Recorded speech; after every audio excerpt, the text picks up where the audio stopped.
This is a recording from our 2023 Core Anesthesia Conference. We want to say thank you to all of the speakers who took the time to come and present, and also the sponsors who made the event possible for all of the residents. If you want to learn more about the speakers or our sponsors, please check out the show notes, and please enjoy this pre-recorded session. We have Catherine Horvath here with us. I'm going to read her bio and then we'll bring her onto the stage. So Catherine, DNP CRNA, is the Assistant Program Director of the DNAP Program at Georgetown University in Washington, D.C. She has been a CRNA for 31 years and an educator for 15 years. Dr. Horvath is the chair of the AANA Health and Wellness Committee, supporting the well-being of CRNAs and SRNAs. She likes to run, do pilates, and cook in her spare time. And if any of you have been following our episodes and our podcast from when we were in school, we did an episode on mental health. And if you've listened to that, you know that this is something near and dear to my heart. I was somebody that never struggled with mental health up until school. And if you're in school, you know how much of a beast it is, and just is not for the faint of heart. And it was definitely something that I had to struggle with because I had never had mental health issues at all. And I had a really hard time for about 6 months going through school.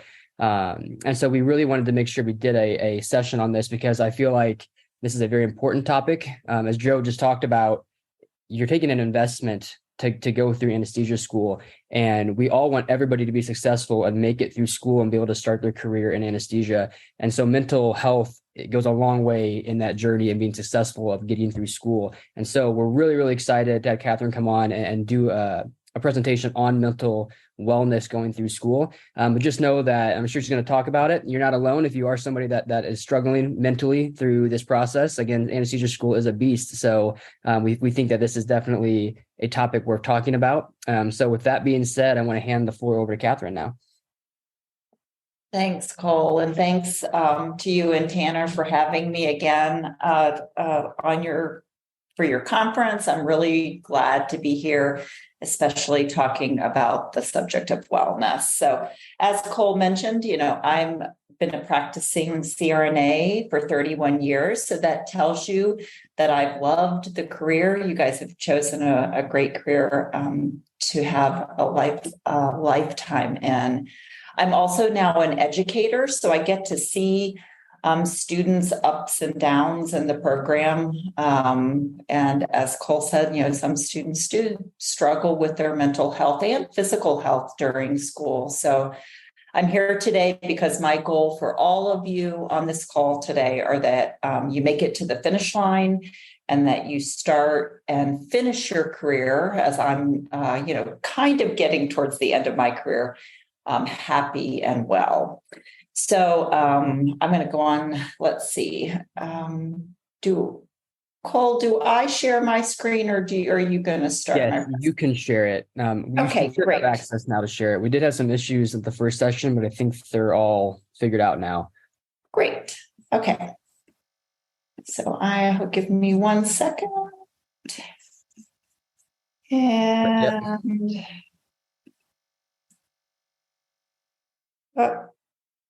do you guys see which screen do you see? Do you see my presentation or my notes? We can see your notes side of things. Okay, great. So let me stop sharing and go the other way.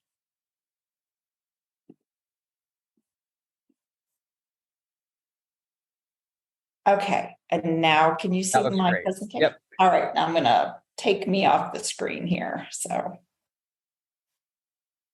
All right, great. So today, the title of my presentation is kind of making it to the finish line happy. We realize that this process that you're going through right now, again, has ups and downs. So making sure that you're feeling supported and can make it to the finish line happy is very important. So I love this image. I think it exemplifies kind of what it's like to go through nurse anesthesia school. I don't know if everybody knows what this image is, but these group of individuals have just finished a Tough Mudder. And a Tough Mudder is a race where you go through a series of obstacle courses, and it really kind of tests your physical and your mental limits. Its foundation is built on teamwork and getting through all these obstacles. And as you can see, the journey is muddy and it's difficult, and there's many challenges and turns and twists that you have to get through. But in the end, everybody comes through with friends and a sense of accomplishment and resilience. And as everybody in this slide looks, they look really happy, right? They've made it to the end, and they've made it in a healthy state because they physically challenged themselves and came through it. And so again, I think this kind of exemplifies what it is getting through nurse anesthesia school. When I was looking on the Tough Mudder website, I kind of liked one of the participants' quotes, because again, I think it pertains to you guys as students. It says, "The Tough Mudder allowed me to push myself out of my comfort zone and try new things. I'm very proud and accomplished of my run." But you could say this is the anesthesia school allowed me to push myself out of my comfort zone and try new things and learn new things and experience new things. And I'm very proud and accomplished of the fact that I'm making it through. I'm going through every day. I'm going to class. I'm going into clinical, and I'm going to finish. So, unfortunately, I said there are some downs in anesthesia school.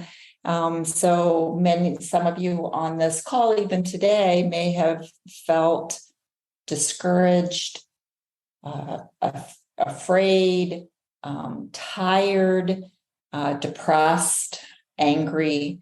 You may feel like this person in this image during anesthesia school. And so, again, part of my goal is to help you navigate that. In 2022, so just last year, there was a survey that was done of students by a group of CRNAs. It was a CRNA suicide prevention study. So it really kind of focused on suicide, but they got some really interesting and humbling statistics out of that study. They said that greater than 75% of nurse anesthesia students had a greater than average stress rating on a scale, where 5% of them were at the top of that stress scale, which is concerning. 80% of the students experienced physical symptoms related to stress, like tiredness, body pain, and then had symptoms of stress. So they were agitated, had difficulty thinking, mood swings. And that clinical training produced higher anxiety scores than the didactic portion of programs. 19% were currently receiving therapy or counseling. 7% had developed a diagnosed medical condition during their program, and 2% had a diagnosis of substance use disorder. So again, very humbling statistics. Interesting for me as an educator is that 90% reported never consulting their program, never reaching out to their program or to the AANA for any resources to help with these issues. So again, at the end of this presentation, I hope you know that there are resources out there for you. So I'm going to try this.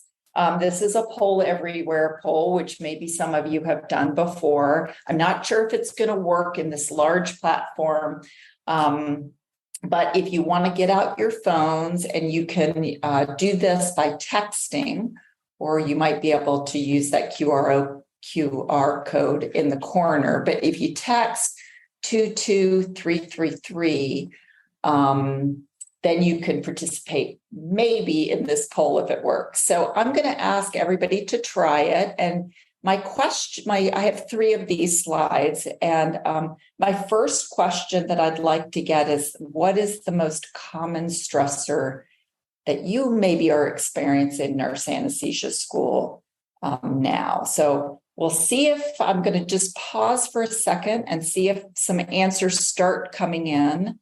If they don't, we'll just keep moving in. Maybe you can type them in the chat, and I can just kind of get a sense of how everybody is feeling right now.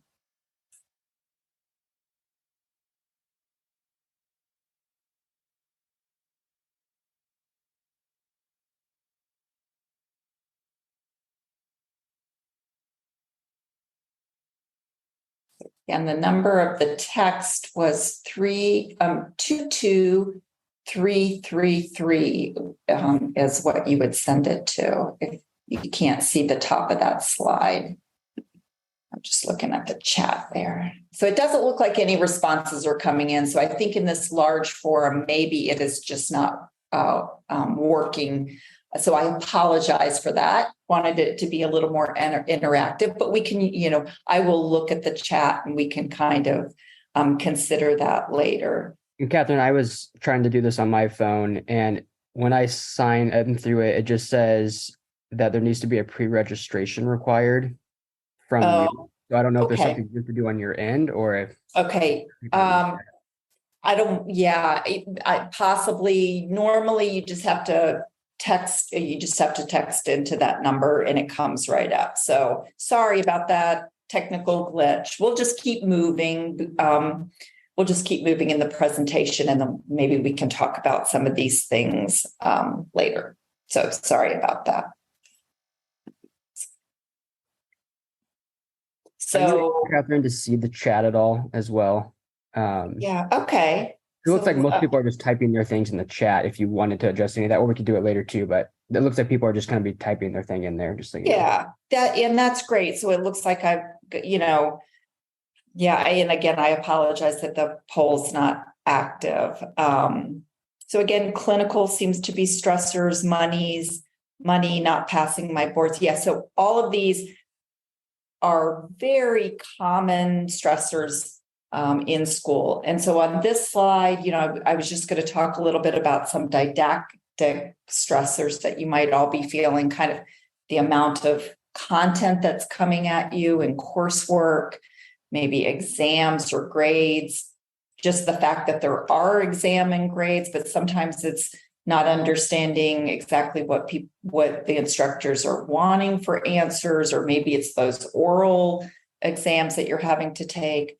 The time requirement that it takes to kind of sift through all the material, the cost of school, which somebody put in there, that lack of extra time to do anything that you were doing before, like social time or exercising, that looming national certification examination at the end. So that fear that you'll get through school and then not be able to pass your boards. Many students have kind of this imposter syndrome, where they feel like they don't belong, or they're not as smart as their classmates.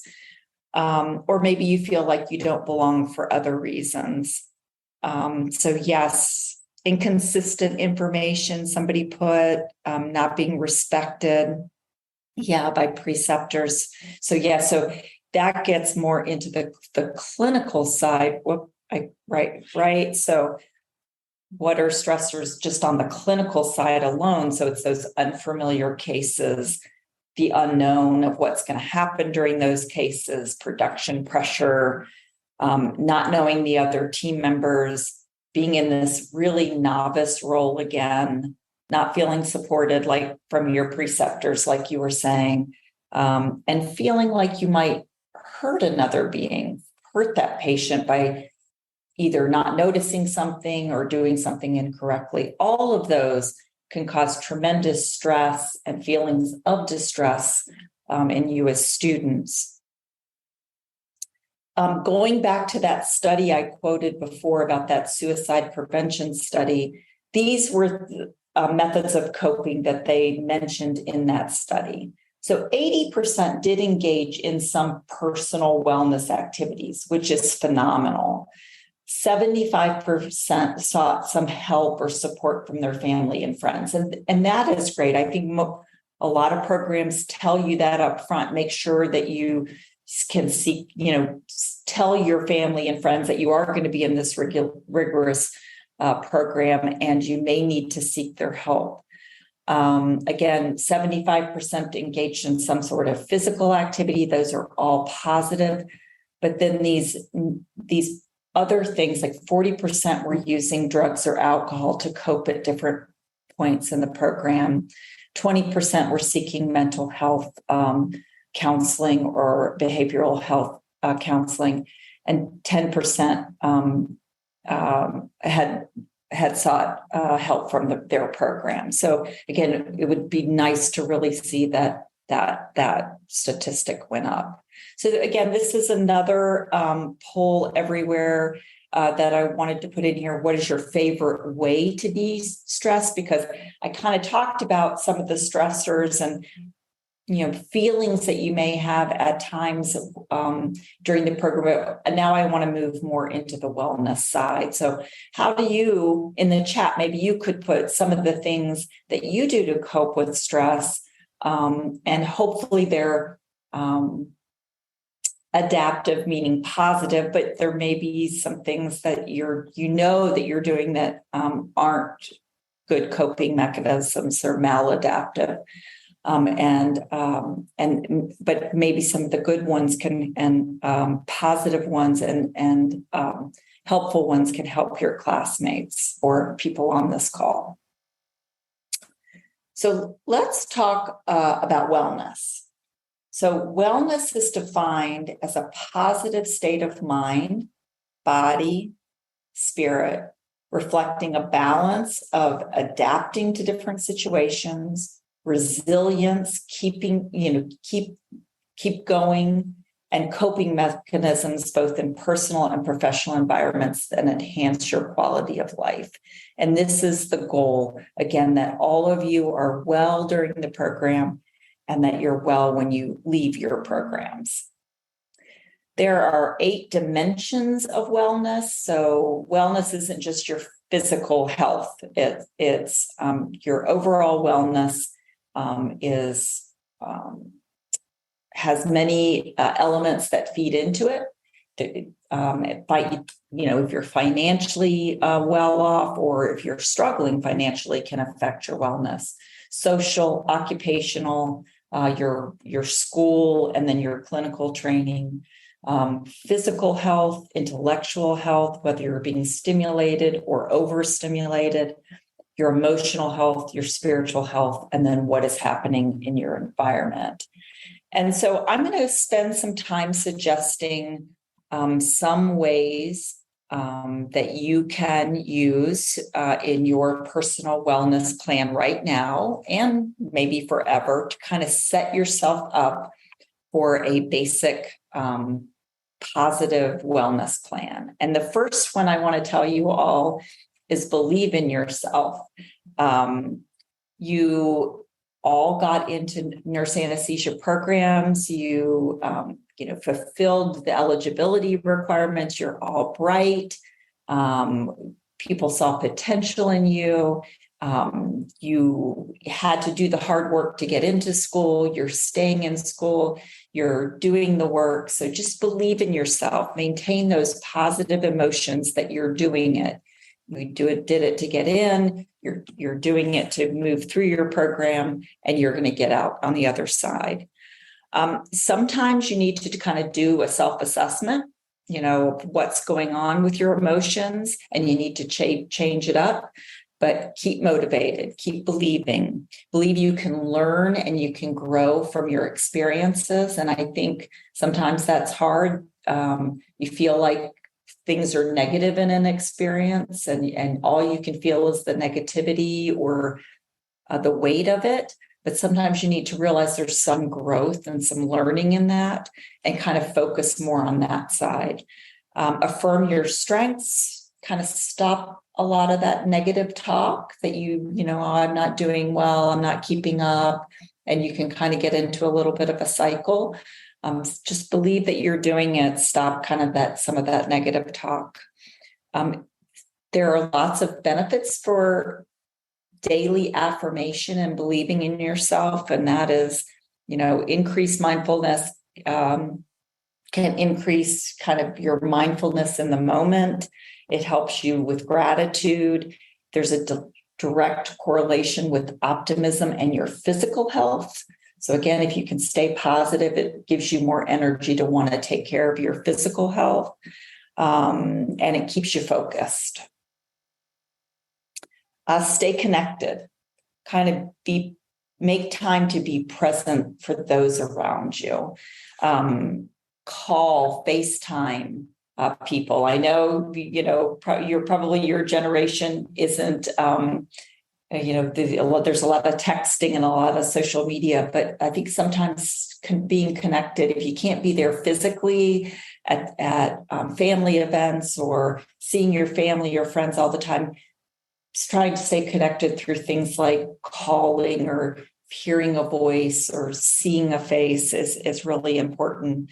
Scheduling designated time with your family and friends, I think, is really helpful, especially if you have kids or spouses or significant others that need your attention, just to make them aware that you can be present in a moment. It may not be a lot of time, but just kind of scheduling some time. For some of you, because you've had to move away from your family and friends, joining some kind of group that can help support you. Maybe it's just a sports group or a reading group or a cooking group or a church group or some other spiritual group can help you feel like you are staying connected with the outside world. Just talking with other CRNAs can help you feel like you're in a good place. They can give you affirmation that you're doing well or where you are. And it may not be your preceptors, but just somebody that you've connected with in a clinical site. And kind of make play dates with each other as your other classmates or other students, so that you can kind of understand that everybody's going through similar things. I'll encourage you all to get outside and breathe the fresh air at least a little bit every day. And, of course, walking to your car from clinical late at night when you're getting off and tired does meet that expectation, but kind of be mindful of that you're outside, you're breathing the air. And, even if it's just taking a moment to look around and realize there are trees and, the sun is shining or the moon is out and there are stars in the sky, kind of can help lift you. Don't forget about your body's physical health. You want to strive to make physical exercise a priority. If you can do that 5 days a week where you take a walk or whatever your activity might be. There are many benefits to physical activity. Don't overlook, your own health needs. If you need to see a health provider, make those appointments and talk to your program about needing to do that. But I think if you're able to kind of stay physically healthy in general, choose a healthy diet, drink lots of water, and avoid, alcohol, drugs, and limit alcohol. That really helps keep your body healthy. And then to get enough sleep. And then, Connor, I don't know whether you put together a poll here, or I was going to just kind of ask everybody on average. I would love to know during the last week, how many hours of sleep have you gotten? I have. And I guess we'll have to do this in the chat a little bit. I have done this poll twice with just students that I've in the program that I've been associated with. One was interesting. It was a time study done. And in a 24-hour period, there was at least one student in the program that was awake, which is kind of, those wee hours of the day between 2 and 5, there were still students awake doing something. So everybody was kind of on this different schedule and getting things done at different times for various reasons, right? Some people have to get up at 4 o'clock to drive to a clinical site an hour away or 2 hours away. So we understand that there's a lot of reasons why people might be up at all hours, but that in itself gives you pause. Like, why is this? And can we do things to help with that? And then the next study I did showed that most students got, on average, about 5 hours of sleep at night, which wasn't enough. So I'll be interested to kind of look through this chat and see what you guys are reporting. So getting enough sleep is really super important, okay? When you don't get enough sleep, you get sick more often. You have trouble maintaining a healthy weight. You're at risk for having other health problems like developing hypertension, heart disease, diabetes. If you don't get enough sleep, you're more stressed, and it can affect your mood. You may not sleep, you may not think as clearly, you may not think as well during exams or during clinical work. So again, getting enough sleep is super important. So on this slide are just some suggestions of those best sleep hygiene practices. I mean, it is recommended that you get between 7 and 9 hours of sleep per night, which isn't always possible. But some of the recommendations is that you try the best you can to go to sleep and wake up at the same time, that you switch off your devices an hour before, and you do things that are more calming, like meditating, having a routine of other things, watching a silly show, reading, making your room as dark as possible, avoiding large meals before you go to bed, no caffeine. So again, these are just some suggestions on how to get the best sleep possible. And then this slide just goes over some ways to manage stress, some of which are the same as just general wellness.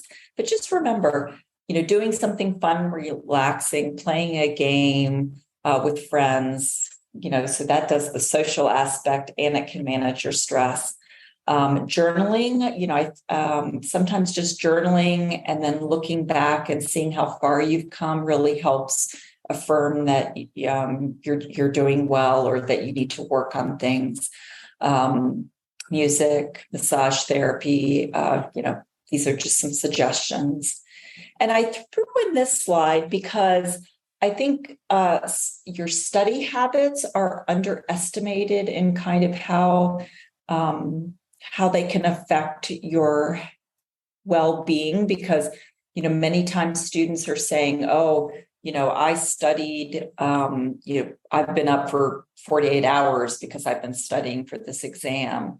And that maybe there are some study habits that can be fostered to help decrease that time you're studying, but make it more effective. So again, this slide just talks about some of those tools like spaced repetition rather than cramming. And they really do talk about spacing out your studying and overlapping your studying, not just staying on one subject, but actually going from one subject to another and back and spacing that repetition helps with learning.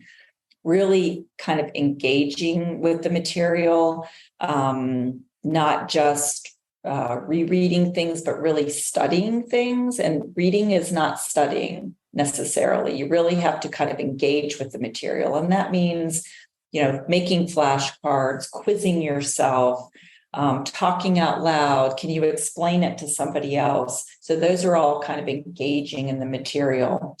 Again, sleep helps. Realize that some days you're not going to be motivated. So trying to be organized and keeping on top of material, to procrastinate, and then kind of having a good, healthy space to work in that's free of distractions, and actually moving around. Staying in one place is not actually necessarily good. It's better if you kind of move around and have multiple spaces you can work from. These last couple slides, I wanted to address some things that may be affecting you in your wellness in the program. One is kind of incivility and bullying. This may be happening on the academic side, but we hear about it more frequently on the clinical side, where maybe programs have less control over the people that you're interacting with. And bullying can be a problem in the operating room space. So I encourage all of you to have a plan for kind of how you're going to approach somebody that maybe is not being as nice as they should be. They're maybe being incivil, or you may feel like things are moving more towards they're bullying you or repeatedly. So just know the expectations of your preceptor. I think that's the first thing that really helps. If you know that their expectations, then hopefully that you and set up goals with them, then you're both on the same page, and that can alleviate some misinterpretations on both sides. So kind of knowing the expectations. Sometimes in a situation, it's stopping, reflecting, and thinking about what's happening from the other person's perspective too. So there may have been a stressful situation that somebody lashed out, and kind of realizing that it was stressful for everybody in the room or for both of you, or that maybe that other person that maybe is not as being a little civil to you has a something going on at home that you don't know about, or they were in a car wreck or fender bender when they came into work that day that you didn't know about. Just realizing that people have different things going on in their lives that may be affecting them right now. I'm not saying that excuses behavior, but I think sometimes it's just taking a little breath and realizing people have other things going on. Sometimes you need to confront it, and maybe because, again, you're a student feeling in a more vulnerable position, it's waiting till the end of the day and debriefing the day with whoever and expressing some of your feelings or how they made you feel. If you feel like you can't do that, or you feel too vulnerable, then it's hopefully your program has a plan for that is mapped out for you. Many times I tell students to go to the clinical site coordinator. If there's a problem there, then to go back to the clinical director at your program who does all your scheduling. And then if that person can't help you, then to continue up that chain to your program administrators. Again, hopefully it doesn't, things don't have to escalate that high, but you need to know that there are paths for you. You don't need to feel like you need to take the brunt of real bullying behavior in the operating room. Adverse events. So adverse events in healthcare are common. Adverse events are unexpected or unintended incidences that cause harm to the patient. We don't expect them. This poor little baby had an infiltrated IV. So adverse events could happen to you as a student. They're very devastating in how they feel to you. They may be minor, but they may be major. You go through a lot of emotional feelings during that. You feel shock. You feel the fear that, you're going to get kicked out of the program, or fear that there's going to be some legal ramifications of it. There's a lot of self-doubting. You end up being a second victim kind of these adverse events, because you're part of what happened, along with everybody else in the room or preceptors that are helping take care of this person.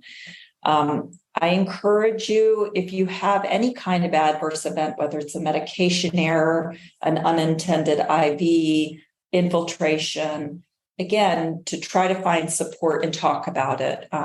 Bottling these kinds of emotions up when they happen are not good. It's better to talk about it, because a lot of times people want to talk about ways to prevent these things in the future, right? So talking to your preceptor, again, if your preceptor is not receptive, maybe finding another CRNA that can help you understand the events and what happened, kind of talking through the steps and feeling like you, and you may not have, there's sometimes not a real reason why these happen. Sometimes it is, you made a medication error, but sometimes we just don't know. But talking through that so that things can,